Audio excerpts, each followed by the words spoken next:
Hello friends, welcome to online engineering. आज से हम एक नई सीरीज स्टार्ट कर रहे हैं जिसमें हम बात करेंगे आपके पास all India AJEE PYQ solutions की। जो भी आपकी स्टेट के अंदर डिफरेंट एग्जाम कंडक्ट करवाए जाते हैं, जिसमें हम AE की बात कर लेते हैं, JEE की बात कर लेते हैं, और कुछ एग्जाम ऐसे भी होते हैं जो कि आपके ITI बेस्ड पे होते हैं, जैसे आपका ड्राफ्ट्समैन होते हैं। तो कुछ सब्जेक्ट्स आपके कॉमन होते हैं जो आपके पास as a junior engineering, as assistant engineering या एज ए ड्राफ्ट्समैन स्टडी करते हैं, जिसमें हम आज बात करेंगे आपके पास एक और इंपॉर्टेंट सब्जेक्ट्स की। जी हाँ, हम बात करेंगे आपके पास डिजाइन ऑफ स्टील स्ट्रक्चर्स की। अगर पिछले 2 या 3 सालों से अगर हम पेपर एनालिसिस करते हैं डिफरेंट स्टेट वाइज का, तो कहीं ना कहीं इस सब्जेक्ट की वेटेज काफी ज्यादा बड़ी है। अगर हम बात करते हैं उससे पहले डिजाइन ऑफ स्टील स्ट्रक्चर से सिर्फ 2 या 3 सवाल देखने को मिलते थे, बट आज की डेट में डिजाइन ऑफ स्टील स्ट्रक्चर से आपको 7 से 8 सवाल देखने को मिल सकते हैं। यहाँ पे इस सब्जेक्ट्स को हमने डिफरेंट चैप्टर वाइज डिवाइड किया है, जिसमें हम सबसे पहले बात करेंगे आज आपके पास इंट्रोडक्टिव पार्ट्स की। इंट्रोडक्टिव पार्ट्स में हम जानेंगे स्टील की प्रॉपर्टीज के बारे में जानेंगे। अब जो प्रॉपर्टीज यहाँ पे मेंशन की जाएगी वो आपके पास फिजिकली भी हो सकती है, मैकेनिकली भी हो सकती है, और कुछ जनरल स्पेसिफिकेशंस होंगे जो कि आपके स्टील स्ट्रक्चर्स के लिए रिक्वायर्ड होंगे। उसके अलावा हम यहाँ पे कुछ डिजाइन फिलॉसफी के बारे में भी डिस्कस करेंगे, जिसके अंदर हमारे पास लिमिट स्टेट मेथड हो सकता है, वर्किंग स्ट्रेस मेथड हो सकता है, और अल्टीमेट लोड मेथड हो सकता है। उससे रिलेवेंट जितने भी सवाल आपके डिफरेंट स्टेट में पूछे गए हैं, उन सभी सवालों का जवाब यहाँ पर हम चैप्टर वाइज, टॉपिक वाइज और यूनिट वाइज कवर करते हैं। तो आइए बात करते हैं आज के इस सेशंस के अपने पहले क्वेश्चंस की। तो ये रहा पहला क्वेश्चन आपकी स्क्रीन के ऊपर। देखिएगा, ये जो क्वेश्चंस है आपके पास नंबर ऑफ एग्जाम के अंदर पूछा गया है। क्वेश्चंस क्या हो रहा है, the main advantage of steel member is. सबसे पहले तो आपको पता होना चाहिए कि आपके पास स्टील क्या है। तो मैंने सबको पहले भी बताया था, स्टील एक प्रकार का क्या हमारे पास सर, एलॉय है। तो आप यहाँ पे मेंशन कर सकते हैं steel is an alloy. Clear है, पहला आंसर आपका बनना स्टार्ट हो जाता है, जिसमें क्या होता है कि कुछ पार्ट्स आपका आयरन्स का होता है और कुछ पार्ट्स आपका कार्बन्स का होता है। ठीक है, तो यहां पर आप लिख सकते हैं कुछ पार्ट्स आयरन का होता है सर, और कुछ पार्ट्स आपका कार्बन का होता है। अगर मैं आयरन्स की बात करता हूं तो ये आयरन का पार्ट्स आपका कहां तक रीच कर सकता है सर, 99% तक यहाँ पर आयरन का पार्ट्स रीच कर सकता है। क्लियर है। अगर मैं इसके एडवांटेज की बात करता हूं तो एडवांटेज क्या हो रहा है कि इट्स हाई स्ट्रेंथ। बिल्कुल, कि अगर हम बात करते हैं स्टील की कौन सी स्ट्रेंथ की बात कर रहा हो सर, टेंसाइल स्ट्रेंथ की बात कर रहा है। तो टेंसाइल स्ट्रेंथ क्या होती है सर, स्टील की आपके पास हाई होती है। पहला ट्रू हो गया है, तो इसको आप ट्री नाम देते हैं। दूसरा बोला है कि it's gas and water tightness. बिल्कुल, यहाँ पे जो हम जॉइंट्स प्रोवाइड करते हैं वो कैसे होते हैं आपके पास, वो सर आपके पास वाटर टाइट्स होते हैं। वहां पे मतलब किसी भी तरह का एयर एंट्रैप्ट नहीं हो सकता। तो अगर हम बात करते हैं सेकंड की, तो सेकंड भी क्या हो गया सर आपके पास, ट्रू हो गया है। थर्ड हम बात करते हैं it's is a long service life. बिल्कुल सर, इसकी अगर हम लाइफ की बात करते हैं आपके पास स्टील स्ट्रक्चर्स की, तो अप्रॉक्स आपके पास 50 ईयर्स मानी गई है। क्लियर है, इससे ज्यादा भी हो सकती है, बट हम 50 ईयर्स। दूसरा बोला है all the options are correct. तो अगर मैं इसका सही आंसर बोलूंगा तो पहला ही ऑप्शन आपके पास क्या हो गया है सर, सही हो गया है। और सबसे बड़ी एडवांटेज जो स्टील की है कि जो स्टील का मटेरियल होता है उसको हम दोबारा से रीयूज कर सकते हैं। कि अगर आपने स्टील एक बार यूज किया है और अगर आप उसको चाहो कि कुछ सालों के बाद जो भी आपको स्टील का मटेरियल वहां से बाय प्रोडक्ट मिलेगा, कि आप सर उसका पुनः यूज कर सकते हैं। जी हाँ, यूज कर सकते हैं। तो ये भी आप लिख सकते हैं कि इट्स मटेरियल, आप लिखना चाहो तो इसको लिख सकते हैं कि इट्स मटेरियल रीयूजेबल। इसका जो मटेरियल्स है वो कैसा है सर आपके पास, रीयूजेबल है। क्लियर है, बिल्कुल सही। और अगर हम बात करते हैं कि जो इसकी सिर्फ एक डिसएडवांटेज आपको याद रखना है कि जो सर इसकी मेंटेनेंस कॉस्ट होती है ना, वो थोड़ी सी हाई होती है। तो अगर मैं इसको ड्रॉबैक्स के रूप में बताना चाहूं, यानी कि मैं उसको लिख सकता हूं सर डिसएडवांटेज। किसकी बात कर रहे हैं हम, डिसएडवांटेज। तो डिसएडवांटेज में आप लिख सकते हैं कि इट्स मेंटेनेंस कॉस्ट। कौन सी बात करते हैं हम, मेंटेनेंस कॉस्ट कैसी है सर, इसकी हाई है। ठीक है, बिल्कुल सही। और अगर हम बात करता है क्या स्टील आपके पास ड्यूरेबल है, बिल्कुल हाँ सर ड्यूरेबल है। तो अगर हम ऑप्शन की बात करते हैं तो आपका राइट ऑप्शन क्या हो जाएगा सर, डी इसका राइट आंसर हो जाएगा। क्लियर है। मूव करते हैं अब अपने नेक्स्ट क्वेश्चन की तरफ। नेक्स्ट क्वेश्चन क्या बोला है कि what is the bulk density of steel. देखिएगा, बल्क डेंसिटी ऑफ स्टील क्या है, आपके पास एक प्रॉपर्टीज है। देखिएगा, अगर हम बात करते हैं स्टील की 2 प्रॉपर्टीज होती है। ध्यान दीजिएगा, मैं आपको ये यहाँ पे दोनों ही प्रॉपर्टीज आपको बताऊंगा और ये दोनों ही प्रॉपर्टीज आपको पता होनी चाहिए। एक प्रॉपर्टीज होती है आपके पास सर फिजिकल प्रॉपर्टी। कौन सी होती है सर? एक होती है हमारे पास फिजिकल प्रॉपर्टीज होती हैं, ठीक है, और दूसरी हमारे पास कौन सी होती है सर? मैकेनिकल प्रॉपर्टीज होती है। कौन सी होती है? मैकेनिकल प्रॉपर्टीज होती है, ठीक है। ये बात आपको ध्यान रखना है कि दोनों प्रॉपर्टीज आपको पता होनी चाहिए। एक मैकेनिकल प्रॉपर्टीज होती है और एक फिजिकल प्रॉपर्टीज होती है। फिजिकल प्रॉपर्टीज में अगर हम बात करते हैं, सबसे पहले तो आता है सर आपके पास modulus of elasticity of steel, जो कितना होता है सर? 2 × 10⁵ न्यूटन पर mm²। तो मॉडुलस ऑफ इलास्टिसिटी किसके अंदर आता है सर? आपके पास फिजिकल प्रॉपर्टीज के अंदर आता है। उसी तरह से अगर मैं बात करता हूं मॉडुलस ऑफ रिजिडिटी, तो मॉडुलस ऑफ रिजिडिटी को मैं जी से रिप्रेजेंट करता हूं, तो 0.769 × 10⁵ न्यूटन पर mm²। क्लियर है? बिल्कुल सही। और अगर मैं स्पेसिफिक ग्रेविटी की बात करता हूं तो कितनी होती है आपके पास? 7.85। क्लियर है? बिल्कुल सही। और अगर मैं बात करता हूं यहाँ पे बल्क डेंसिटी की, ठीक है, बल्क डेंसिटी गामा बी, तो बल्क डेंसिटी क्या हो जाएगा आपको? अगर आप केजी में चाहो तो केजी में बता सकते हैं, ग्राम पर सीसी में तो 7.85 ग्राम पर सीसी होता है। क्लियर है? तो अगर हम बात करते हैं यहाँ पे कितनी प्रॉपर्टीज हमने डिस्कस कर ली है सर? आपके पास 4 प्रॉपर्टीज इसके अंदर आती है। पांचवी कौन सी होती है सर? आपके पास coefficient of thermal expansion, alpha, तो अल्फा भी आपके पास हो सकती है। क्लियर है? बिल्कुल सही। तो टोटल कितनी नंबर ऑफ प्रॉपर्टीज डिस्कस की हमने फिजिकल में सर? आपके पास कोएफिशिएंट ऑफ थर्मल एक्सपेंशन, दूसरा हो गया मॉडुलस ऑफ इलास्टिसिटी स्टील, आपके पास मॉडुलस ऑफ रिजिडिटी हो गया, स्पेसिफिक ग्रेविटी हो गया, और आपके पास बल्क मॉडुलस हो गया। तो यहाँ पे आपके पास बल्क डेंसिटी ऑफ स्टील पूछा है। बल्क डेंसिटी ऑफ स्टील का मतलब बल्क मॉडुलस, तो बल्क मॉडुलस कितना हो जाएगा सर? आपके पास 7.85 ग्राम्स पर सीसी हो जाएगा। क्लियर है? बहुत अच्छा सवाल था, बिल्कुल सही। बट जब हम मैकेनिकल प्रॉपर्टीज की बात करते हैं तो मैकेनिकल प्रॉपर्टीज के अंदर आता है सर आपके पास यील्ड स्ट्रेस। किसकी बात करते हैं हम? Yield stress. तो यील्ड स्ट्रेस किससे रिप्रेजेंट किया जाएगा सर? आपके पास Fy। उसके बाद अगर हम बात करते हैं बी, तो बी होता है हमारे पास सर अल्टीमेट स्ट्रेस। कौन सी बात कर लेते हैं? Ultimate stress. और अल्टीमेट स्ट्रेस को हम जो रिप्रेजेंट करते हो आपके पास Fu से रिप्रेजेंट करते हैं। क्लियर है? और उसके बाद क्या बचता है आपका? एलोंगेशन। उसके बाद क्या बचता है हमारे पास? Percentage of elongation. ठीक है, तो ये भी आप लिखना है। तो परसेंटेज ऑफ एलोंगेशन को मैं लिख सकता हूं परसेंटेज डेल एल। क्लियर है कि कितना आपकी बॉडी के अंदर डिफॉर्मेशन हुआ है। तो ये जो आपके पास मैंने फिजिकल और मैकेनिकल प्रॉपर्टीज के बारे में बताया है, इससे सवाल पूछे जाते हैं। आपको ऑप्शन में ये भी हो सकता है कि which is the under of mechanical properties and which is the under of physical properties. तो आपको यहाँ पे फिजिकल प्रॉपर्टीज भी क्लियर हो गई है और आपको यहाँ पे मैकेनिकल प्रॉपर्टीज भी क्लियर हो गई है। क्लियर है? तो इसका आंसर हमारे पास क्या आ गया sir? B is the right answer. Clear है? मूव करते हैं नेक्स्ट क्वेश्चन की तरफ। नेक्स्ट क्वेश्चन क्या बोला है? The most efficient and economical section. ये 2 पॉइंट्स आपको याद रखने हैं। क्या बोला है? मोस्ट एफिशिएंट वर्ड आया है और आपके पास इकोनॉमिकल सेक्शन आया। तो कौन सा यूज करते हैं हम एज ए स्टील बीम में? आई सेक्शन यूज करते हैं, सर्कुलर सेक्शन यूज करते हैं, एच सेक्शन यूज करते हैं, या रेक्टेंगुलर सेक्शन यूज करते हैं? तो अगर हम बात करते हैं मटेरियल्स के रिस्पेक्ट में, तो सबसे ज्यादा मटेरियल्स कहां पे रिक्वायर्ड होगा? देखिएगा मैं सारे सेक्शंस बनाता हूं और आपको सेक्शन को देख के ही पता चल जाएगा कि सपोज करो ये मेरे पास आई सेक्शन है, ठीक है, ये आई सेक्शन हमने बनाया है, ठीक है, कुछ इस तरह से। अब आई सेक्शंस के अलावा अगर मैं बात करता हूं तो मैं बना देता हूं रेक्टेंगुलर सेक्शन। कौन से सर? ये हो गया हमारे पास रेक्टेंगुलर सेक्शन हो गया। ठीक है, रेक्टेंगुलर सेक्शंस के अलावा हम बात कर लेते हैं किसकी सर? आपके पास सर्कुलर सेक्शन की। तो ये आपके पास कौन सा सेक्शन हो गया सर? सर्कुलर सेक्शन हो गया है।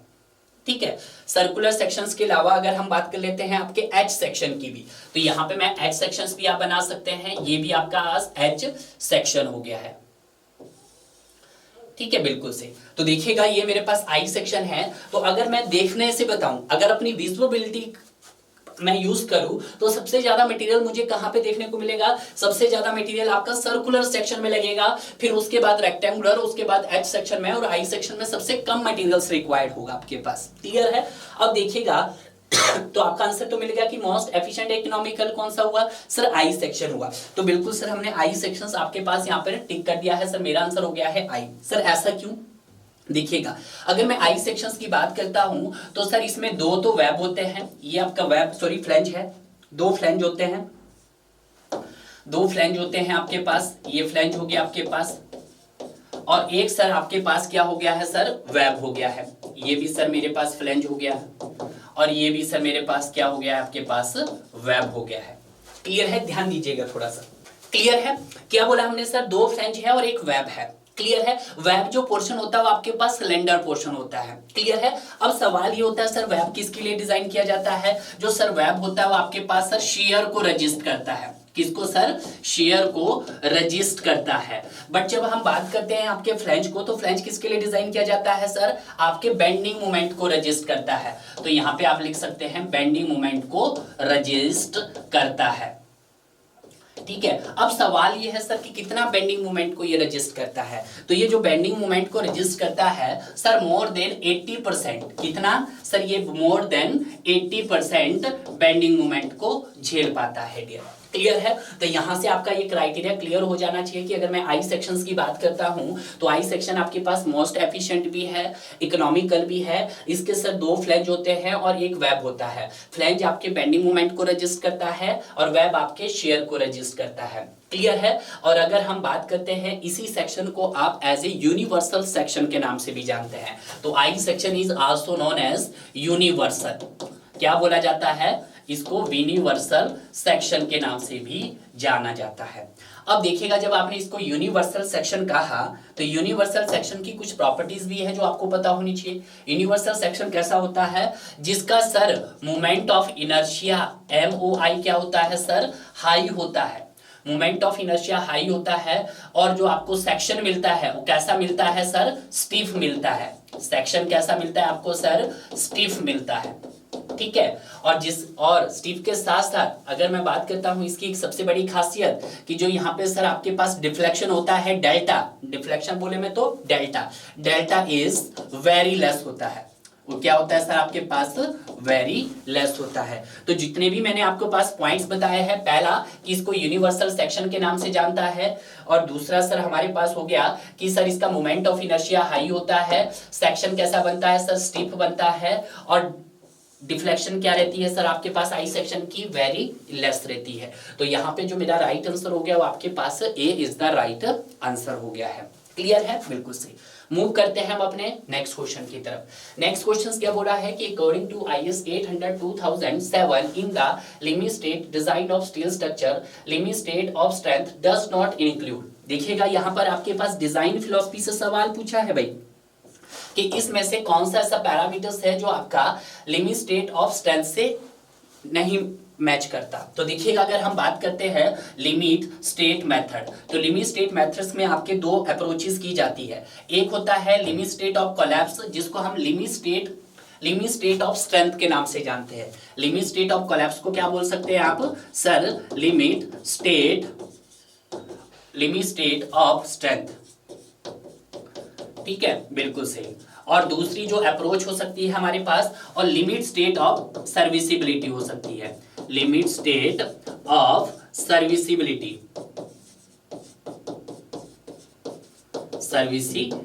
होती है। क्लियर है, अगर मैं बात करता हूं लिमिट स्टेट ऑफ स्ट्रेंथ की, तो ये प्रॉपर्टीज कम फॉलो की जाती है, यानी कि इस मेथड्स का हमें कब ध्यान रखना होता है कि जब आपका स्ट्रक्चर अंडर कंस्ट्रक्शन हो। ठीक है, और दूसरा आता है लिमिट स्टेट ऑफ सर्विसिबिलिटी की जब आपका स्ट्रक्चर बनकर तैयार हो गया हो। तो देखिएगा कौन सा इंक्लूड नहीं। अगर मैं बात करता हूं फ्रैक्चर्स तो लिमिट स्टेट ऑफ स्ट्रेंथ को मैं किससे रिप्रेजेंट कर सकता हूं, या मैं बोल सकता हूं limit state of collapse. Limit state of collapse, ठीक है, तो इसको मैं LSC भी बोल सकता हूं। तो पहला जो है फ्रैक्चर किसके अंदर आता है, लिमिट स्टेट ऑफ कोलैप्स के अंदर आता है। दूसरा स्टेबिलिटी अगेंस्ट ओवरटर्निंग, तो लिमिट स्टेट ऑफ कोलैप्स के अंदर आता है। अगर हम बात करते हैं सर रप्चर, तो ये भी लिमिट स्टेट ऑफ कोलैप्स के अंदर आता है। और अगर मैं कोरोजन की बात करता हूं तो ये किसके अंदर आता है, लिमिट स्टेट ऑफ सर्विसिबिलिटी के अंदर आता है। तो कौन सा आंसर हो गया सर हमारे पास सर, इसका आंसर हो गया आपके पास सी सर, सी नहीं आता है, ये डिजाइन स्ट्रेंथ के अंदर नहीं आता, तो आपका आंसर हो गया यहाँ पर सर सी। तो सी को आप क्या कर दीजिएगा, आप यहाँ पर इसको लाइन कीजिएगा। अब देखिएगा, अगर हम बात करते हैं लिमिट स्टेट ऑफ सर्विसिबिलिटी की, LS की, तो इसके अंदर कौन कौन से पैरामीटर्स आते हैं, तो यहीं पे हम लिख देते हैं शॉर्टकट में। तो इसके अंदर जो पैरामीटर्स आते हैं, पहला तो आ गया सर आपका कोरोजन हो सकता है, बिल्कुल सही सर। कोरोजन के अलावा अगर हम बात करते हैं सर ड्यूरेबिलिटी हो गया है, ड्यूरेबिलिटी हो गया है सर, बिल्कुल सर। ड्यूरेबिलिटी के अलावा अगर हम बात करते हैं क्रैक्स की, जितने भी लीकेज वगैरह हो या क्रैक्स हो ये भी इसके अंदर आता है। और अगर हम बात करते हैं डिफॉर्मेशन की, डिफॉर्मेशन भी इसके अंदर आता है सर आपके पास। डिफ्लेक्शन हो गया आपके पास सर, डिफ्लेक्शन भी इसके अंदर आता है। और डिफ्लेक्शन के अलावा अगर हम बात करते हैं किसकी सर, आपकी फायर की, ठीक है, FIRE, फायर। क्लियर है? तो ये आपको पता होना चाहिए कि जब आपका स्ट्रक्चर बनकर तैयार हो गया है तो आपको कौन कौन से पैरामीटर, कि वो आपका विदाउट कोरोजन रेजिस्ट होना चाहिए, फायर रेजिस्टेंस होना चाहिए, ड्यूरेबिलिटी होनी चाहिए, cracks, deformation and deflection. It is the under of limit state of serviceability के अंदर आते हैं। तो आपका जो राइट आंसर हो गया वो सर हमारे पास सी हो गया है। ये जो है आपके पास अकॉर्डिंग टू IS 800 2007 के अंदर है। तो ये भी आपको पता होना चाहिए कि हम जब डिजाइन ऑफ स्टील स्ट्रक्चर्स की बात करते हैं तो हमें कौन से कोड की स्टडी करनी होती है, IS 800 2007। फर्स्ट जो आपका पास IS है ये आपको कंट्री नेम इंडिकेट कर रहा है, इंडियन स्टैंडर्ड। और 800 क्या है, 800 आपके पास वो नंबर है कि जिस स्ट्रक्चर्स को आप पढ़ रहे हैं उसका फुल स्पेसिफिकेशंस आपको यहाँ मिलने वाला है। हम पढ़ रहे हैं स्टील स्ट्रक्चर, तो स्टील स्ट्रक्चर्स का आपको जो पूरा का पूरा डिटेल्स मिलने वाली है वो आपको 800 नंबर में मिलने वाली है। और 2000 क्या है आपका सर, रिवाइज्ड ईयर भी हो सकता है और पब्लिकेशन ईयर भी हो सकता है। यहाँ पे ये आपके लिए रिवाइज्ड ईयर है, ठीक है, 2000 नहीं 2007 सॉरी, ठीक है। तो यहाँ पर आप 2007 कर सकते हैं। क्लियर है? Yes sir. नेक्स्ट देखते हैं अपना next question, question number 5। Question number 5 क्या बोला है कि which of the flowing gradient exert maximum influence properties of steel. तो मैंने अभी बताया था जो maximum influence properties of steel होता है वो आपके पास क्या रहता है सर, आयरन रहता है, कार्बन रहता है। क्लियर है? क्या रहता है आपके पास? तो अगर हम बात करते हैं सर आयरन्स की तो ये आपका एलॉय है। स्टील क्या हमारे पास एक प्रकार का एलॉय है, स्टील क्या है हमारे पास, एलॉय है, जिसमें अगर हम बात करते हैं कि सर जो मेन इंग्रेडिएंट्स रहता है जो इन्फ्लुएंस करता है आपकी प्रॉपर्टीज को, वो हमारे पास सर आयरन और हमारे पास सर कार्बन होता है। ठीक है, अब देखिएगा कार्बन के बढ़ने से क्या क्या होता है हमारे पास, कार्बन के इंक्रीज होने से, अगर आपका कार्बन कंटेंट्स क्या हो रहा है, इंक्रीज हो रहा है। यहाँ पे हम लिख देते हैं कि अगर सर कार्बन कंटेंट्स क्या हो रहा है हमारे पास सर, इंक्रीज हो रहा है, तो उस कंडीशन में क्या होगा सर आपके पास, ऑब्वियसली बात है स्ट्रेंथ हमारे पास क्या हो जाएगी सर, स्ट्रेंथ इंक्रीज हो जाएगी, हार्डनेस इंक्रीज हो जाएगी, हार्डनेस इंक्रीज हो जाएगी। और साथ में बट अगर आप कार्बन कंटेंट्स बढ़ाते ही जाओगे तो जो आपका कार्बन कंटेंट है, जो मटेरियल है वो क्या हो जाएगा, ब्रिटलनेस हो जाएगा। तो ये भी आपको याद रखना। तो यहाँ पे जो मेंस हो गया हमारे पास वो क्या हो गया सर आपके पास, कार्बन, जो क्या करता है आपके स्टील की प्रॉपर्टीज को क्या करता है, इन्फ्लुएंस करता है डियर। क्लियर है? Yes sir. तो यहाँ पे अगर मैं कार्बन कंटेंट्स में भी अगर आपको बताऊं तो आपके पास जैसे लो कार्बन स्टील हो गया, लो कार्बन स्टील, आपके पास मीडियम कार्बन स्टील, आपके पास हाई कार्बन स्टील हो गया है। LCS का मतलब है लो carbon steel. Low carbon steel में जो कार्बन कंटेंट होता है वो अप टू कितना होता है सर आपके पास, 0.3% होता है। और जो हमारे पास ये लो कार्बन स्टील होता है इसी को हम स्ट्रक्चरल स्टील के नाम से जानते हैं। और उसके बाद हम मीडियम कार्बन स्टील की बात करते हैं तो इसमें 0.3 टू 0.6% के बीच में होता है। और हाई कार्बन स्टील की अगर हम बात करते हैं तो आपके पास 0.6 टू 1.4% के बीच में होता है। कई बुक में आपके पास 1.10 भी देखने को मिलेगा, ठीक है, बट हम इसको 1.4% तक ले सकते हैं कि अगर इस अमाउंट तक आपका कार्बन कंटेंट है तो स्ट्रेंथ बढ़ेगी और हार्डनेस बढ़ेगा। बट अगर इससे ज्यादा कार्बन कंटेंट हुआ तो क्या हो जाएगा, आपका मटेरियल ब्रिटलनेस हो जाएगा। क्लियर है? तो ये भी आपको एक टेबुलर फॉर्म में ये चीज पता होनी चाहिए, वेरी वेरी इंपॉर्टेंट है। क्लियर है? नेक्स्ट देखते हैं क्वेश्चन नंबर 6। क्वेश्चन नंबर 6 क्या बोल रहा है, which of the following type of rolled steel section is more suitable to be used in beam column. कि इसमें से बताना है कि नीचे दिए गए सेक्शन में से ऐसा कौन सा सेक्शन है जिसका यूज हम बीम कॉलम में करते हैं। ठीक है, तो ऑप्शन में देखिएगा आपके पास क्या है, ISBM है, ISHB। तो ISHB का मतलब क्या होता है, इंडियन स्टैंडर्ड हैवी बीम। इसका मतलब क्या होगा आपके पास, इंडियन स्टैंडर्ड, मैं शॉर्टकट में लिख रहा हूं हैवी बीम, हैवी बीम। ठीक है, उसके बाद Indian standard wide flange beam, ठीक है, ISWB, Indian standard wide flange beam. इसको भी हम पूरा लिख देते हैं, बीम और ये हो जाएगा आपके पास Indian standard wide flange beam. ठीक है, ये चीज आपको ध्यान रखना है। तो इसमें से कौन सा रहता है सर आपके पास? तो इसमें रहता है इंडियन स्टैंडर्ड हैवी बीम। तो आपका राइट आंसर हो गया सर यहाँ पर B is the right answer. Clear है? नेक्स्ट क्वेश्चन देखते हैं। Next question, fire resistance level of a steel structure is specified in terms of. किसकी बात कर रहे हैं आपके पास? फायर रेजिस्टेंस लेवल की बात की जा रही है। और कभी कभी इसको शॉर्ट फॉर्म में भी लिखा जाता है आपके पास FRL। FRL का मतलब क्या होता है? Fire resistance level of steel structure, जो स्पेसिफाइड किया जाता है आपकी इन अल्टीमेट स्ट्रेस में स्पेसिफाइड किया जाता है कि यील्ड स्ट्रेस। देखिएगा, अल्टीमेट स्ट्रेस को हम रिप्रेजेंट करते हैं FU से और यील्ड स्ट्रेस को हम FY से। क्लियर है? और टेम्परेचर्स को हम सर T से इंडिकेट करते हैं। और टाइम आपके किस में होता है सर आपके पास? टाइम्स हमारे पास सर हार्स में भी हो सकता है, मिनट में भी हो सकता है और आपके पास सेकंड्स में भी हो सकता है। तो जो हमारे पास फायर रेजिस्टेंस लेवल होता है स्टील स्ट्रक्चर्स का, उसको जो स्पेसिफाइड किया जाता है वो आपका टाइम में स्पेसिफाइड किया जाता है। तो आपका जो राइट आंसर हो जाएगा वो आपके पास क्या हो जाएगा sir? D is the right answer. Clear है? नेक्स्ट देखते हैं। नेक्स्ट क्या बोला है? The ultimate tensile steel in the range of. Very important question है और इसका अल्टीमेट टेंसाइल स्टील की बात कर रहे हैं। अल्टीमेट टेंसाइल स्टील मतलब बोले तो आपके पास FU डैश भी आप लिख सकते हैं, इसकी बात की जा रही है। तो इसकी रेंज कितनी होती है ये पूछिए। तो इसकी रेंज होती है आपके पास 0.12% से लेकर 0.2% के बीच में होती है। अब देखिएगा, इसको परसेंटेज में मैं ब्रेक करूंगा तो इसको मैं क्या लिख सकता हूं? और लिख रहा हूं तो ये हो जाएगा सर 0.0012 और इसको लिखूंगा तब 0.002 भी आप बोल सकते हैं। क्लियर है? बिल्कुल सही। तो देखिएगा, ऑप्शन मैच कीजिएगा, 0.02 भी नहीं हो सकता है, 0.002 तो 0.0012 और 0.0020। तो यहाँ पे अगर मैं राइट आंसर बोलूंगा तो इसका आंसर क्या हो जाएगा सर आपके पास? B is the right answer. Clear है? तो ये आपको ध्यान रखना है, दोनों ही चीजें क्लियर होनी चाहिए। परसेंटेज में बोला और परसेंटेज को जब ब्रेक करेंगे तो आपका आंसर क्या रहेगा। क्लियर है? Yes sir. नेक्स्ट सवाल देखते हैं कि which is the purest form of iron. Iron की सबसे प्योरेस्ट फॉर्म बतानी है। तो देखिएगा, जो आयरन की सबसे प्योरेस्ट फॉर्म होती है वो आपके पास रॉट आयरन होती है। तो ठीक है, तो यहाँ पे आपका जो आंसर हो जाएगा रॉट आयरन हो जाता है। ठीक है, रॉट आयरन के बाद हम बात करते हैं आपके पास low carbon steel. Low carbon steel हो गया आपके पास।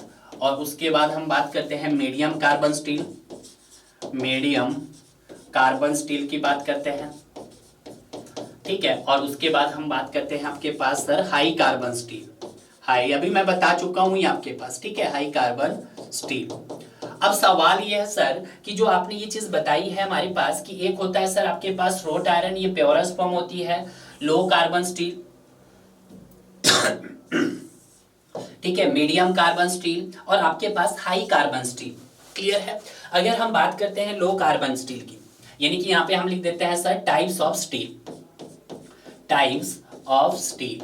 और उसमें सेकंड में हम बता देते हैं आपके पास कार्बन कंटेंट।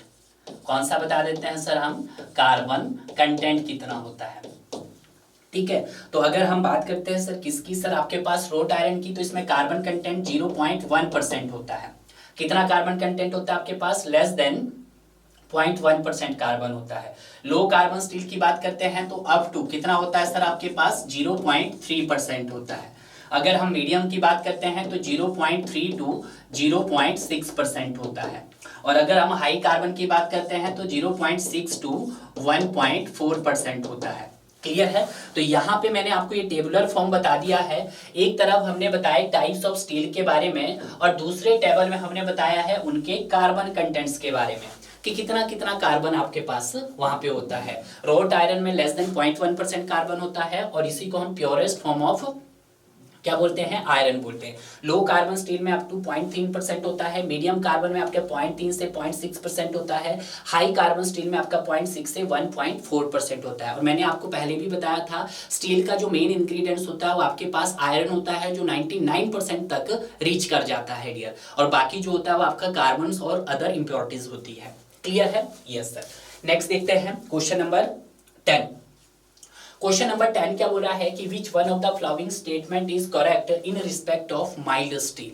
देखिएगा माइल्ड स्टील की बात की जा रही है, और जब हम माइल्ड स्टील की बात करते हैं तो कौन सा ग्रेड ऑफ स्टील यहाँ पे डिस्कस किया जाता है सर, आपके पास Fe250 यूज किया जाता है। क्लियर है। ये बोला है कि it has high carbon content, नहीं, अगर हम बात करते हैं माइल्ड स्टील को हम एज ए क्या बोलते हैं, लो कार्बन स्टील बोलते हैं, तो ये क्या हो गया सर, गलत हो गया, इसकी हाई नहीं होती है, it has low carbon content, हम लिख सकते हैं it has low carbon content, इसका क्या होता है सर, लो कार्बन कंटेंट होता है। ठीक है, तो पहली स्टेटमेंट आपके पास क्या हो गई है सर, हमारे पास फॉल्स हो गई है। दूसरा बोला है it is tougher than harder steel, नहीं, it is less tougher than hard steel, ये भी हो गया है कि ये क्या होता है सर, आपके पास लेस टफर होता है, less tougher than hard steel, hard steel. ठीक है, तो ये भी आपके पास क्या हो गया सर, फॉल्स हो गया है। नेक्स्ट बोला है इट इज मोर इलास्टिक, नहीं sir, it is less elastic than harder steel, ये क्या होती है सर, लेस इलास्टिक होती है, less elastic than harder steel, hard steel. ठीक है, तो ये भी आपके पास क्या हो गया सर, फॉल्स हो गया है। बचता कौन सा एक, कि it can be forget and welded easily, बिल्कुल सही, जो माइल्ड स्टील होता है उसको हम फॉरगेट और वेल्ड क्या कर सकते हैं, इजिली कर सकते हैं। ठीक है, और यहाँ पे जो प्रोसेस यूज किया जाता है उस प्रोसेस को बोला जाता है आपका वेल्डिंग प्रोसेस। क्लियर है। तो अगर हम बात करते हैं इस स्टेटमेंट की, तो ये मेरे पास क्या हो गया है sir, this is the true statement. Clear है, तो डी आपके पास क्या हो गया सर, यहाँ पर राइट आंसर हो गया है। इंजीनियरिंग सिविल सर्विसेज का सवाल है, उतना टफ नहीं है। क्लियर है। माइल्ड स्टील की प्रॉपर्टीज क्या होती है सर, उसके अंदर क्या होता है आपके पास, लो कार्बन कंटेंट होता है, और सर क्या होता है, लेस टफर होता है हार्ड स्टील से, और दूसरा सर लेस इलास्टिक होता है सर आपके हार्ड स्टील से।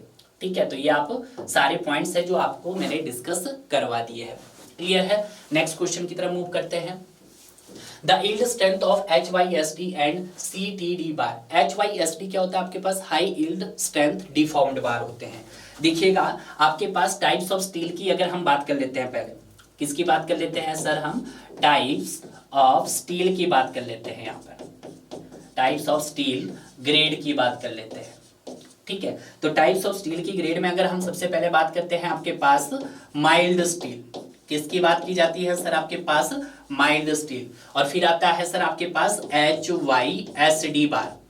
ठीक है, HYSD बार, और एक आता है आपके पास CTD बार, कोल्ड ट्विस्टेड डिफॉर्म्ड बार। देखिएगा कभी कभी क्या होता है, आपको HYSD की फुल फॉर्म भी आ सकती है और CTD बार की भी आ सकती है। तो CTD बार क्या होता है आपके पास, कोल्ड ट्विस्टेड डिफॉर्म्ड बार होता है, और HYSD का मतलब होता है हाई यील्ड स्ट्रेंथ डिफॉर्म्ड बार होता है। अगर मैं यहाँ पे ग्रेड की बात करता हूँ, तो यहाँ पे जो मोस्टली जो ग्रेड यूज किया जाता है वो आपके पास Fe250 यूज किया जाता है। और अगर मैं HYSD की बात करता हूं, तो यहाँ पे हम दो ग्रेड डिस्कस करते हैं, आपके पास Fe415 और एक आपके पास हो गया सर Fe500 हो गया है। क्लियर है। और अगर मैं CTD बार की बात करता हूं, तो CTD बार में भी आपके पास कौन सा ग्रेड मेंशन किया गया है सर आपके पास, तो इसमें अगेन आपके पास Fe415 किया गया है। तो आपसे पूछा है यील्ड स्ट्रेंथ दोनों की, HY और SD बार की क्या होगी सर, सेम सेम क्या है, 415 है। तो आपका जो राइट आंसर हो जाएगा आपके पास, तो कितना हो जाएगा सर, 415 मेगापास्कल। सर 250 मेगापास्कल किसकी है सर आपके पास, सर ये है माइल्ड स्टील की यील्ड स्ट्रेंथ। ठीक है, तो यील्ड स्ट्रेंथ को जो हम रिप्रेजेंट करते हैं, तो इसकी ये होगा सर आपके पास FY, तो कितनी हो जाएगी 250 मेगापास्कल। क्लियर है। इसकी करते हैं हम यील्ड स्ट्रेंथ FY, तो कितनी हो जाएगी सर हमारे पास 415 मेगापास्कल भी बोल सकते हैं आप, और न्यूटन पर mm स्क्वायर भी बोल सकते हैं। तो यहाँ पे मैं लिख सकता हूँ 1 megapascal is equal to 1 newton per mm square. Clear है। तो ये स्पेसिफिकेशंस आना भी बहुत जरूरी है। क्लियर है। Yes sir. Next question number 12, ये रहा क्वेश्चन नंबर 12 आपकी स्क्रीन पे। What is the minimum end distance for 20 mm diameter of bolt when edge are cut by machine cut. आपको क्या बताना है, मिनिमम एज डिस्टेंस बताना है। ठीक है, यहाँ पे हम दो फंडामेंटल क्लियर रखेंगे, मिनिमम एंड एज डिस्टेंस। तो देखिएगा मिनिमम, मैं लिख रहा हूं minimum end edge distance, edge distance. ठीक है, तो इसके लिए आएगा आपके पास रिलेशन बनेगा हमारे पास ई मिनिमम, क्या बनेगा सर, ये बनेगा मेरे पास E minimum is equal to 1.5 capital D B dia of bolt hole, पूरा लिख देते हैं 1.5 times dia of bolt hole, bolt hole. Clear है? ये कब है, जब आपका सर मशीन कट हो, क्या हो सर आपका मशीन कट। मशीन कट का मतलब क्या हो कि जब उसका सरफेस कैसा हो आपका सर स्मूथ हो। और अगर हम बात करते हैं नेक्स्ट, तो नेक्स्ट केस में आएगा सर आपके पास E minimum is equal to 1.7 times dia of bolt hole, dia of bolt hole. ये कब, जब आपका सरफेस कैसा हो, रफर सरफेस हो। रफर सरफेस का मतलब क्या हो कि जब आपका सर हैंड कट हो, हैंड फ्लेम भी बोल सकते हैं आप या हैंड कट भी बोल सकते हैं। तो यहाँ पे हमें जो सबसे पहले निकालना है वो आपके पास डाया ऑफ बोल्ट निकालना है। तो निकालिएगा सर यहाँ पे पहली कंडीशन में आ जाएगा सर आपके पास डाया ऑफ बोल्ट होल, तो इसको मैं डी नॉट भी रिप्रेजेंट कर सकता हूं।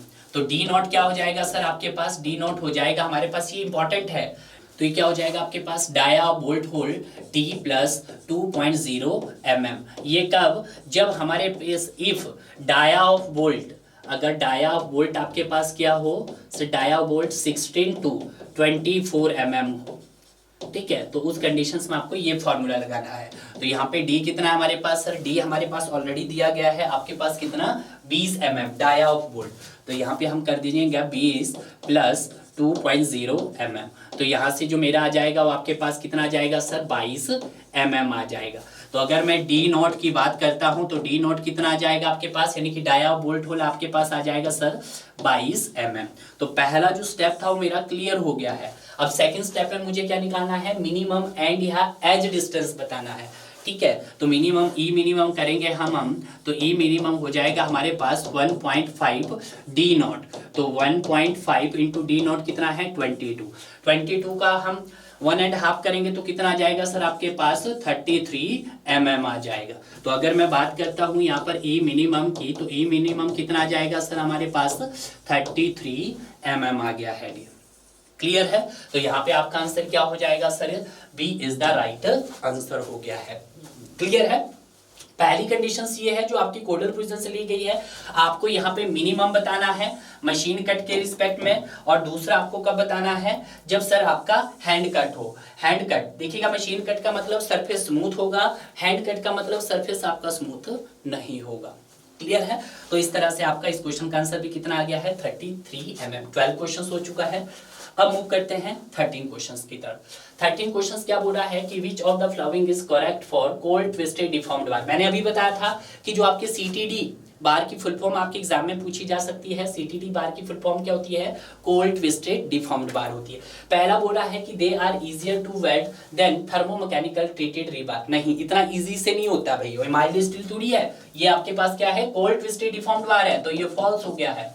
नेक्स्ट बोला है ductility increase with the amount of cold working. नहीं, ऐसा भी नहीं है, तो ये भी फॉल्स हो गया है।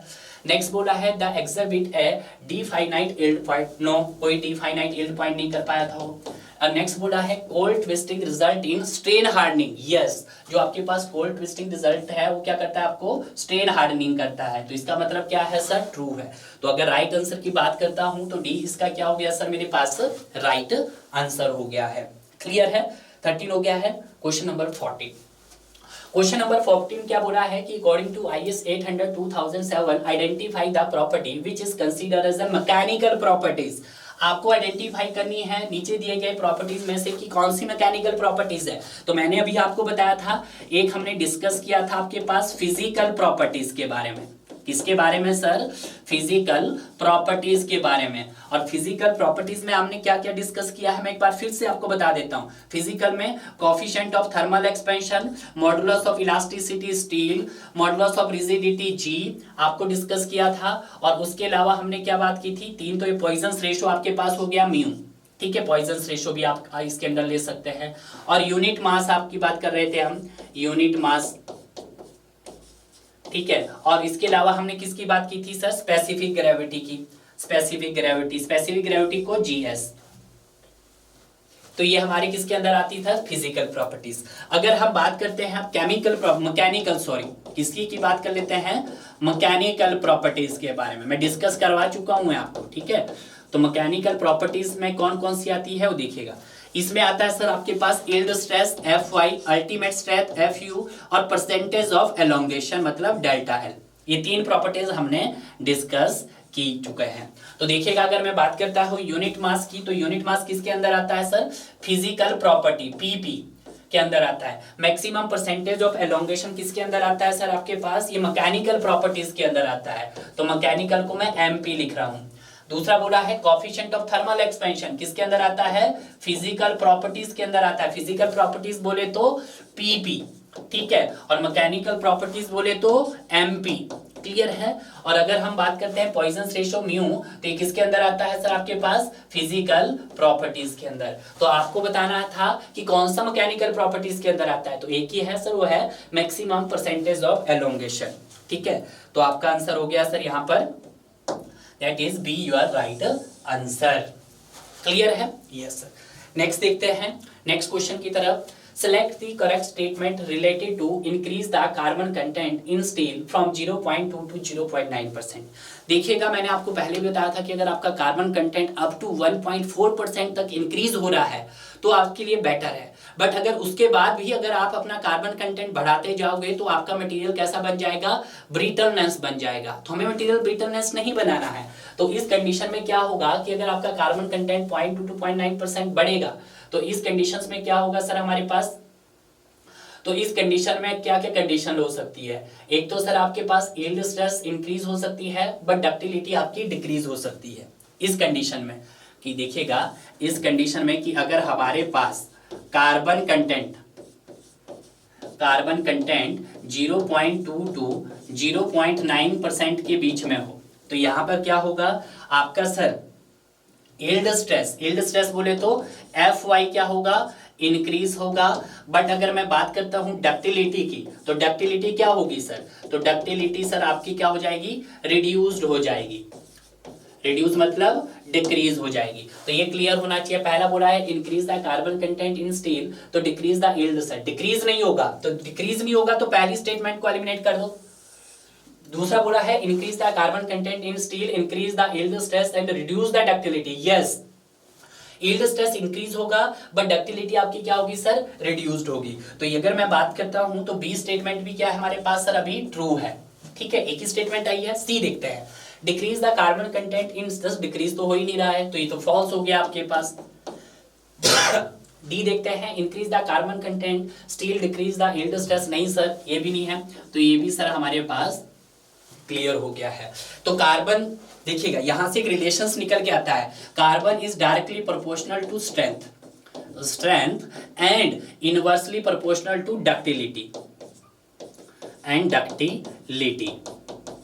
ठीक है। तो यहां से आप कह सकते हैं कि जैसे जैसे हमारा कार्बन कंटेंट बढ़ेगा तो स्ट्रेंथ भी आपकी बढ़ेगी, बट सर जो आपकी डक्टिलिटी है वो क्या हो जाएगी सर, आपकी डिक्रीज हो जाएगी। तो आपके कार्बन के इनवर्सली प्रोपोर्शनल है आपकी डक्टिलिटी। क्लियर है। तो ये थोड़ा सा आपको ये कंसेप्ट याद होना चाहिए ताकि आपके एग्जाम में कोई भी क्वेश्चन आप गलत नहीं कर पाओ, ठीक है, बिल्कुल सही सर। तो यहाँ पे अगर मैं राइट आंसर की बात करता हूं तो आपका राइट आंसर क्या हो जाएगा सर, मेरे पास B is the right answer हो गया है।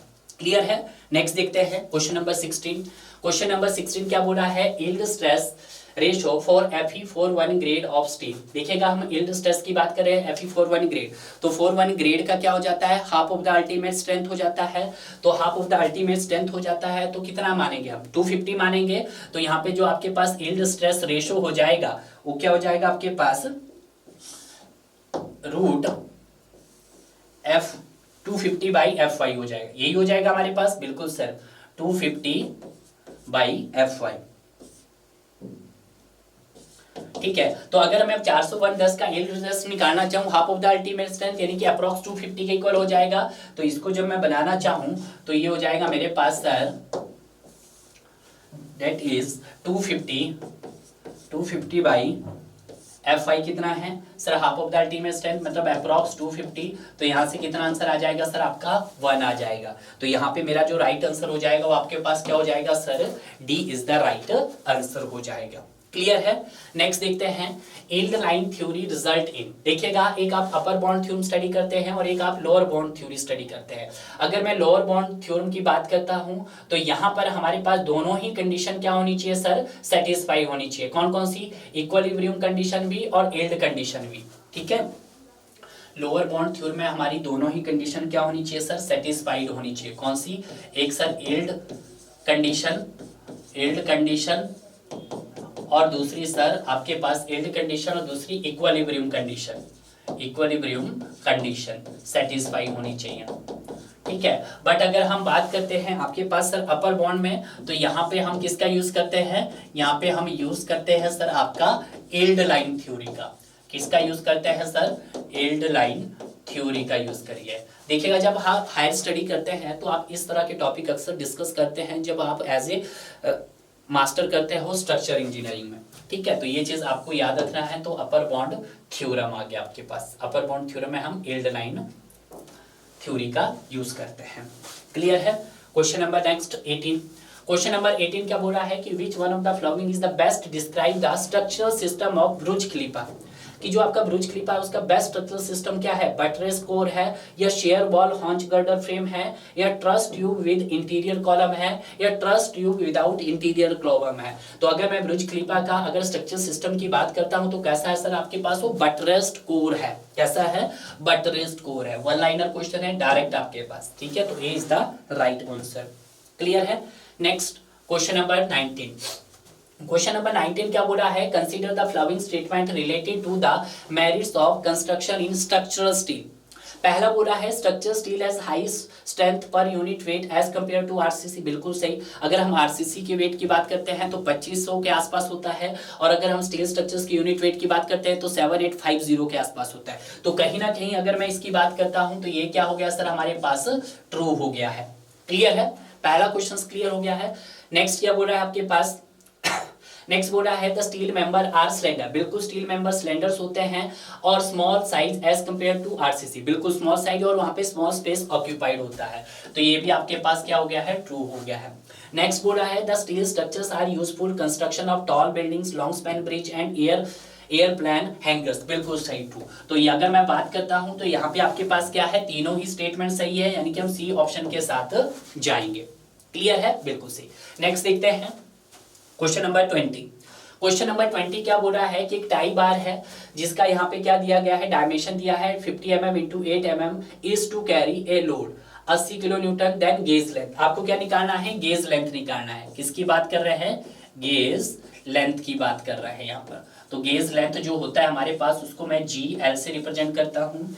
ठीक है, आपने देखा होगा IS 800 2007 में गेज लेंथ क्या होता है आपके पास सर, गेज लेंथ हमारे पास होता है 5.65 समथिंग होता है। उसी फॉर्मूले को आप लगा सकते हो 5.65 A0। ठीक है, ग्रॉस एरिया। तो यहाँ पे जब हम गेज लेंथ निकालेंगे तो आपके पास 5.65 A0 एरिया दिया है हमारे पास। क्रॉस सेक्शन एरिया कितना हो गया सर, 50 इंटू 8 हो गया है।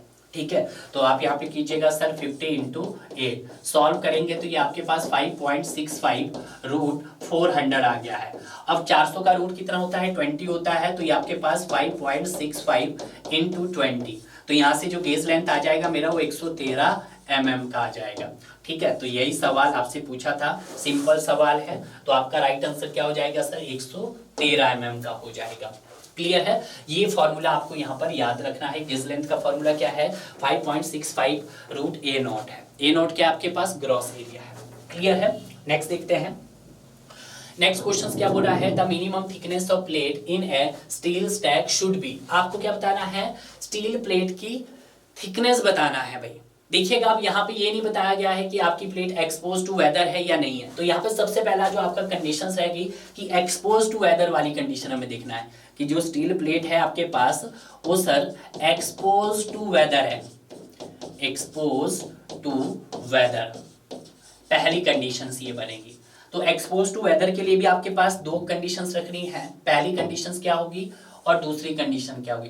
पहली कंडीशन होगी कि जब वहां पे कैसा हो, क्लीन हो और सर आपका रीपेंटेड हो, कि प्लेट कैसा हो सर आपके पास, क्लीन हो एंड रीपेंटेड हो। और दूसरा नॉट क्लीन एंड रीपेंटेड, ठीक है। तो उस कंडीशंस में आपको यहाँ पे बताना है। पहली कंडीशंस क्या होगी, ये होगी, और दूसरी तो इसने बोला है कि should not be less than, किससे कम नहीं होना चाहिए सर, 6 mm से कम नहीं होना चाहिए। और इस कंडीशन में क्या होना चाहिए sir, should not be less than 8 mm से कम नहीं होना चाहिए। तो इसका मतलब क्या है कि सर 6 mm तो आपके पास कम से कम होना चाहिए, और यहाँ पे should not be less than का मतलब क्या है कि 8 mm तो हमारे पास होनी ही चाहिए। तो देखिएगा कंडीशंस यहाँ पे कोई भी जस्टिफाई नहीं की है, तो आप क्या करेंगे कि सर क्लीन है एंड रीपेंटेड है, तो उस कंडीशन में कितना आएगा सर आपके पास 6 mm आएगा डियर। क्लियर है? तो ये कंडीशन याद रखनी है कि जब आपकी प्लेट क्या हो, एक्सपोज टू वेदर हो, तो उसके दो रहेंगे, पहला अक्सर क्लीन एंड रीपेंटेड, दूसरा not clean and repainted. Clear है? Yes sir. नेक्स्ट देखते हैं क्वेश्चन नंबर 22 क्या बोला है, the minimum percentage elongation for a steel reinforcement bar of a grade Fe415 as per Indian standard is. ये direct codal provision है। Fe415 के पास जो परसेंटेज ऑफ एलोंगेशन होता है वो कितना होता है सर आपके पास 14.5% होता है। ठीक है, तो आप इसको यहाँ पर सही कर सकते हैं, D is the right answer हो गया है। क्लियर है? क्वेश्चन नंबर 23 क्या बोला है, the tensile yield strength of solid. देखिएगा आपको क्या निकालना, सॉलिड। तो देखिएगा आपके पास सॉलिड, जब भी सॉलिड वर्ड आया तो इसका मतलब आपको किसके रिस्पेक्ट की बात कर रहा है, वो ग्रॉस एरिया के रिस्पेक्ट में बात कर रहा है। देखिएगा हमारे पास दो एरियाज निकलते हैं, ए निकलता है ए नेट एरिया और दूसरा निकलता है ए ग्रॉस एरिया। देखिएगा ग्रॉस एरिया जो होता है किसके रिस्पेक्ट में बात करता है सर, वो सॉलिड प्लेट के रिस्पेक्ट में बात करता है। ठीक है, बट जब हम ए नेट की बात करते हैं तो ए नेट क्या है सर, कि जो आपकी सॉलिड प्लेट है वो सॉलिड नहीं है, वो आपकी सर होल से अफेक्टेड प्लेट है, होल विद प्लेट। ठीक है, होल से अफेक्टेड है। अब जब होल से अफेक्टेड है तो आप कौन सा एरिया फाइंड आउट करोगे, ए नेट। और जब सॉलिड की बात कर रहे हैं तो ए ग्रॉस निकालेंगे। तो आपको क्या निकालना है यहाँ पर, स्ट्रेंथ फाइंड आउट करना है। और जब हमें स्ट्रेंथ फाइंड आउट करना है तो उसके लिए आप फॉर्मूला बनाना आपको आता ही है, मैंने आपको पहले भी बताया है फॉर्मूला कैसे बनाया जाता है। Design strength based on gross area, design strength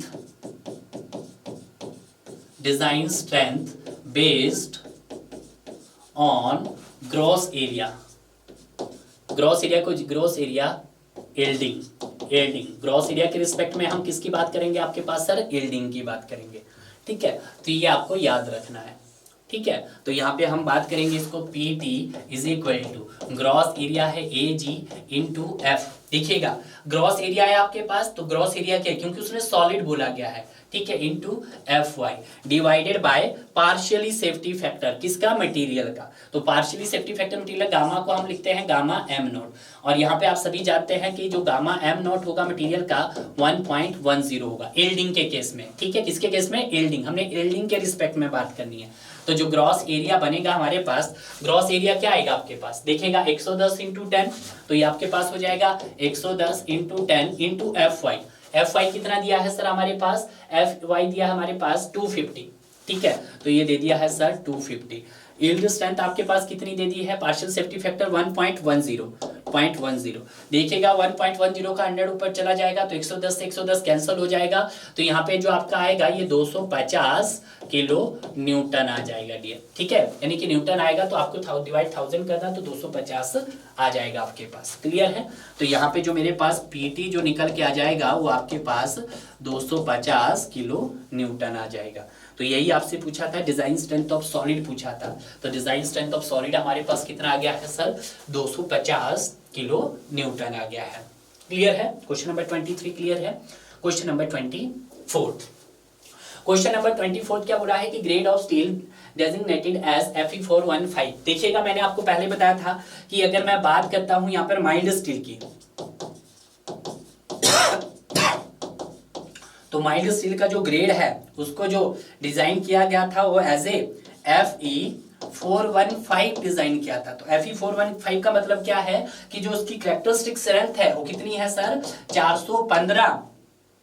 sorry mild steel की बात कर रहे हैं तो हम 250 लेते हैं भाई, 250 Fe250, Fe250। तो इसका मतलब है आपके पास 250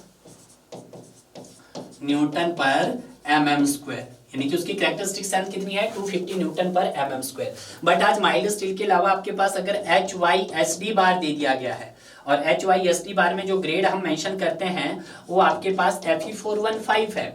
तो इस Fe415 का मतलब क्या हुआ है, इसका मतलब हुआ है कि उसकी कैरेक्टरिस्टिक स्ट्रेंथ कितनी है, 415 न्यूटन पर mm² है। तो यही तो पूछा है, grade of steel is designated as Fe415 if, पर बोला है upper yield stress of steel is 415, नहीं sir. The ultimate stress of steel is 415, नहीं सर, ये ना तो अपर स्ट्रेस है ना ये सर अल्टीमेट स्ट्रेस है। और बोला है partially factor of safety is 1.15, no sir. Characteristic strength of 415 newton per mm sir, yes sir. ये क्या है सर, आपके पास एक प्रकार की कैरेक्टरिस्टिक स्ट्रेंथ है 415 न्यूटन पर mm²। तो आपका आंसर क्या हो गया है, डी। Question number 24 clear.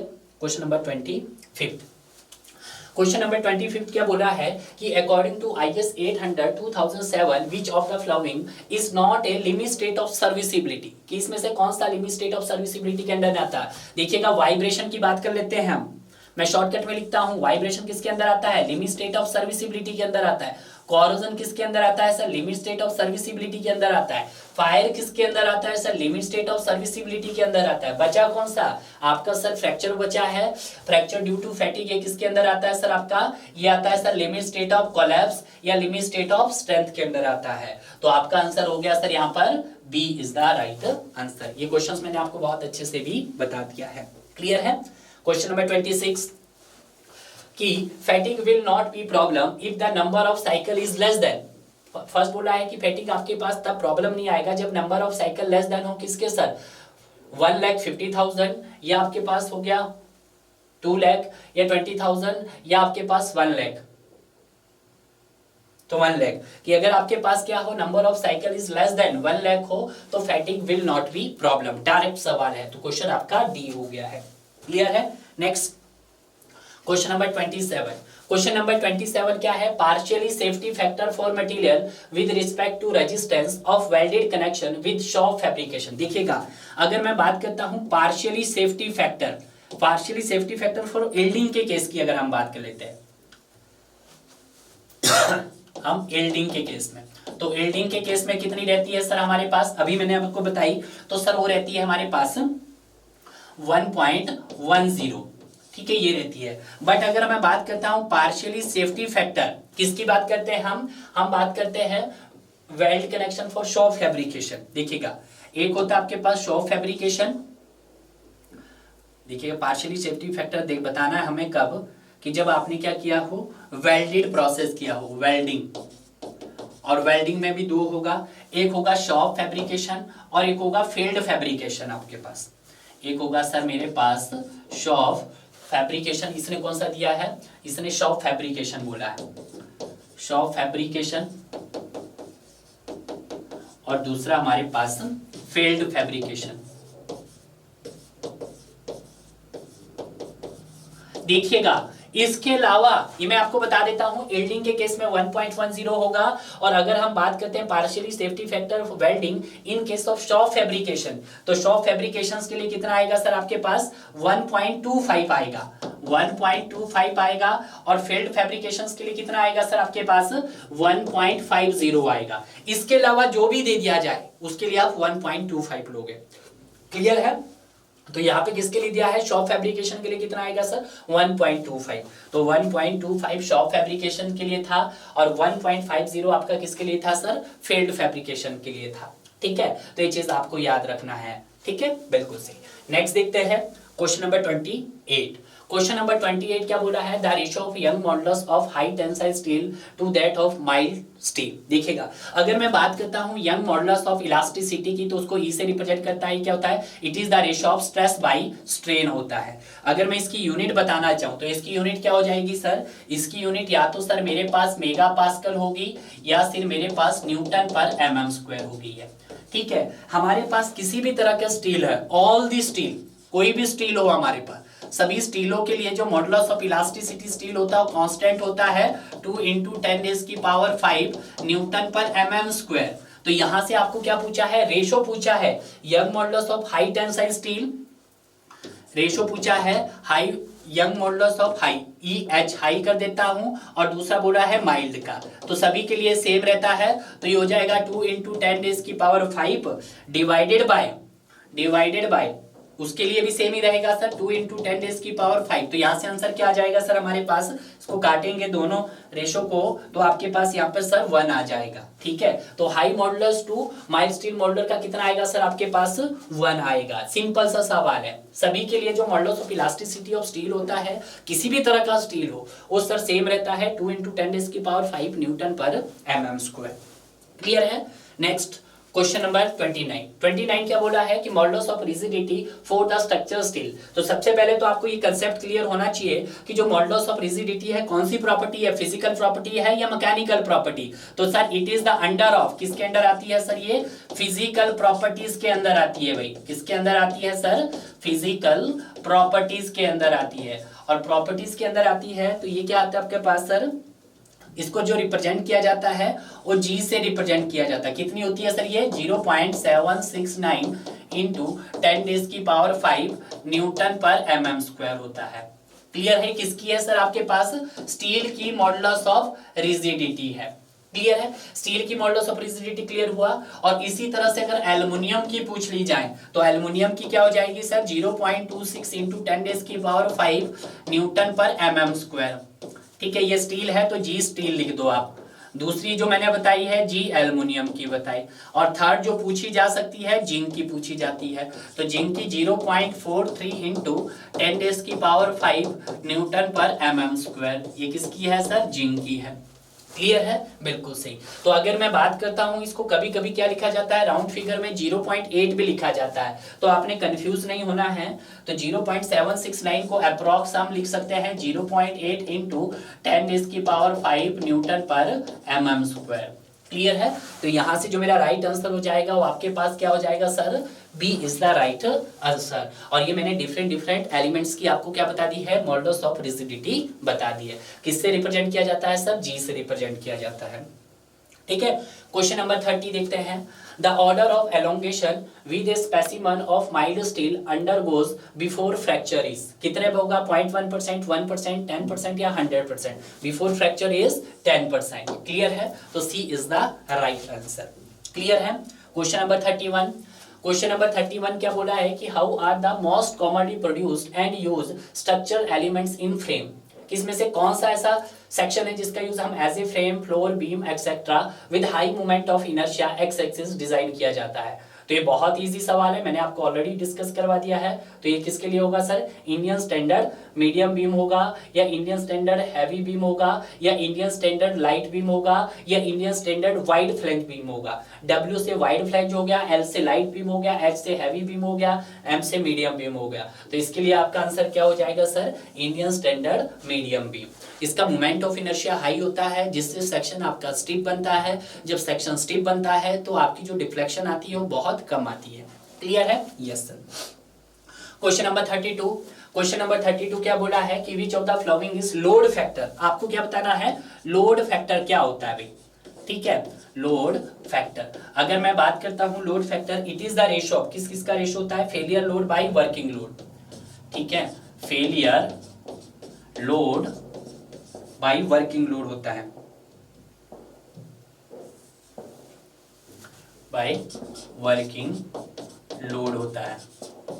ठीक है, अब सवाल ये है सर कि जो आपके पास सर फेलियर लोड है उसको हम और किस नाम से जान सकते हैं, उसको हम बोल सकते हैं ultimate collapse load. Ultimate collapse load, ultimate collapse load by working load. Ultimate collapse load आपका वो लोड होता है जिस पॉइंट्स पे आपका लोड क्या करता है, फेल करता है, तो उसी को हम बोलते हैं फेलियर लोड। ठीक है, तो ये हो जाएगा मेरे पास वर्किंग लोड। क्लियर है, तो फेलियर लोड को मैं यहाँ पे गामा से रिप्रेजेंट करता हूं, तो गामा मेरे पास यहाँ पर निकल कर आ गया है डियर। क्लियर है? तो देखिएगा पहला ऑप्शन बोल रहा है आपके पास live load by divided load, failure load by working load. तो yes sir, B is the right answer हो गया है। क्वेश्चन नंबर 33 क्लियर हुआ। 32 क्वेश्चन नंबर 33 देखते हैं। क्वेश्चन नंबर 33 क्या बोल रहा है, identify the statement which is not true the process of cold working. कि आपको बताना है कि इसमें से कौन सा स्टेटमेंट सही नहीं है जब आप क्या करते हैं, कोल्ड वर्किंग ऑफ स्टील करते हैं। तो बताइएगा, कोल्ड वर्किंग ऑफ स्टील करते हैं। पहला बोला है इंक्रीज द यील्ड स्ट्रेंथ। देखिएगा कोल्ड वर्किंग प्रोसेस में आपके पास यील्ड स्ट्रेंथ इंक्रीज होती है जबकि डक्टिलिटी आपके पास डिक्रीज होती है। तो पहली तो स्टेटमेंट आपके पास सर ट्रू हो गया है, ये तो ट्रू हो गया है। बट इंक्रीज द डक्टिलिटी नहीं सर, ये फॉल्स हो गया है। Decrease the percentage of elongation, yes true हो गया है। Sir result of strain hardening, yes true हो गया है। मैंने आपको पहले बताया था कि कोल्ड वर्किंग प्रोसेस आपको किस तरह का रिजल्ट देता है सर, स्ट्रेन हार्डनिंग प्रोड्यूस करता है। तो डी स्टेटमेंट हो गया। परसेंटेज ऑफ एलोंगेशन को क्या करता है, कम करता है। बट डक्टिलिटी को क्या करता है सर, आपकी डिक्रीज करता है। और यील्ड स्ट्रेंथ को इंक्रीज करता है, क्योंकि मैंने आपको पहले भी बताया था carbon is directly proportional to strength, strength is inversely proportional to ductility. Clear हो, रिलेशन बताया था। तो यहां से जो मेरा राइट आंसर हो गया वो आपके पास बी हो गया कि which is not true. Sir ये ट्रू नहीं, बी सही नहीं है। क्वेश्चन नंबर 34 देखिएगा, which among the following steel section is usually not specified depth and weight. कि इसमें से ऐसा कौन सा सेक्शन है जिससे हम डेप्थ और वेट को स्पेसिफाई नहीं कर सकते। अगर हम बात करते हैं एंगल सेक्शन की, तो एंगल सेक्शन आपने देखा है एल शेप की तरह होता है, और एल शेप का ना तो हम सर डेप्थ स्पेसिफाइड कर सकते हैं और ना ही वेट स्पेसिफाइड कर सकते हैं। तो आपका आंसर हो गया सर यहाँ पर B is the right answer. Clear है? Yes sir. Question number 35। Question number 35 क्या बोला है, percentage of carbon of structure steel per Indian standard is approximate. ये मैंने आपको पहले भी बता दिया था। क्लियर है? बहुत ही इजी क्वेश्चन है। तो कितना रहेगा आपके पास सर, 0.23%। स्ट्रक्चर स्टील की बात करते हैं कि percentage of carbon structure steel को हम एज ए माइल्ड स्टील भी बोलते हैं। तो मैंने आपको पहले बताया था कि रोट आयरन, किसकी बात की थी हमने, रोट आयरन की बात की थी। कितना, लेस देन 0.1% कार्बन था आपके पास, कार्बन कंटेंट था। ठीक है, और उसी तरह से हमने बात की थी सर आपके पास माइल्ड स्टील की। माइल्ड स्टील को बोले तो हम लो carbon steel, low carbon steel. तो लो कार्बन स्टील में आपका कितना था, कार्बन कंटेंट अप टू 0.3% था। उसके बाद हम मीडियम कार्बन स्टील, तो मीडियम कार्बन स्टील में आपका कितना था, ये था सर 0.3 से 0.3 टू 0.6% था। और अगर हम बात करते हैं हाई कार्बन स्टील की, तो कितना था सर, 0.6 टू 1.4% था। तो अगर मैं बात करता हूं लो कार्बन स्टील को हम एज ए माइल्ड स्टील के नाम से भी जानते हैं और एज ए स्ट्रक्चरल स्टील के नाम से भी जानते हैं। तो इसमें कार्बन कंटेंट कितना होता है सर आपके पास, 0.23, 0.8 बहुत ज्यादा हो गया, 1.7 नहीं सर, तो आपके पास 0.23%। क्लियर है? बिल्कुल सही। नेक्स्ट देखते हैं क्वेश्चन नंबर 36। क्वेश्चन नंबर 36 क्या है, फॉर टीएमटी, टीएमटी बोलते हैं आपके पास thermomechanical treatment reinforcing steel bar grade Fe500, choose the correct statement. तो Fe500 का मतलब क्या है कि सर उसकी यील्ड स्ट्रेस कितनी है, 500 मेगापास्कल। देखिएगा Fe मैंने अभी बताया था आपके पास कि Fe 250 हो या सर हमारे पास Fe 415 हो, सर यहाँ पे हमारे पास Fe 500 हो। इसका मतलब क्या है, इसका मतलब देखिएगा,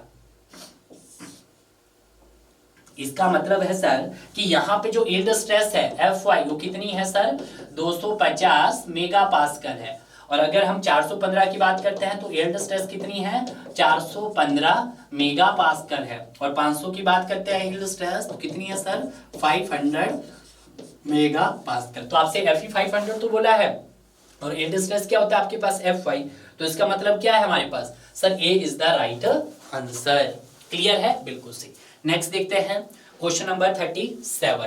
क्वेश्चन नंबर 37 क्या है कि stainless steel resist corrosion due to. देखिएगा अगर आपके स्टील को क्या बताना है सर, स्टेनलेस रेजिस्ट कोरोजन बनाना है तो उसके लिए हम क्रोमियम ऐड करते हैं। अब जो क्रोमियम का अमाउंट रहता है वो 10 to 30% तक ऐड किया जाता है। कितना अमाउंट ऐड किया जाता है सर यहाँ पे क्रोमियम का, सर वैसे तो 10 to 13% किया जाता है, 10 to 30% किया जाता है। बस स्टेनलेस स्टील में कितना किया जाता है सर आपके पास, 15 to 18% किया जाता है, 15 से 18। टोटल कितना किया जाता है 10 से 30% तक हम यूज कर सकते हैं। बट जो स्टेनलेस स्टील होते हैं, जो कि आपके खाना बनाने के बर्तन होते हैं, वहां पे कितना किया जाता है 15 से 18% तक ऐड किया जाता है। क्लियर है? बिल्कुल से। तो इस सेशंस में हमने जो टोटल सवाल किए हैं, अप्रॉक्स आपके पास 35 प्लस क्वेश्चंस किए हैं।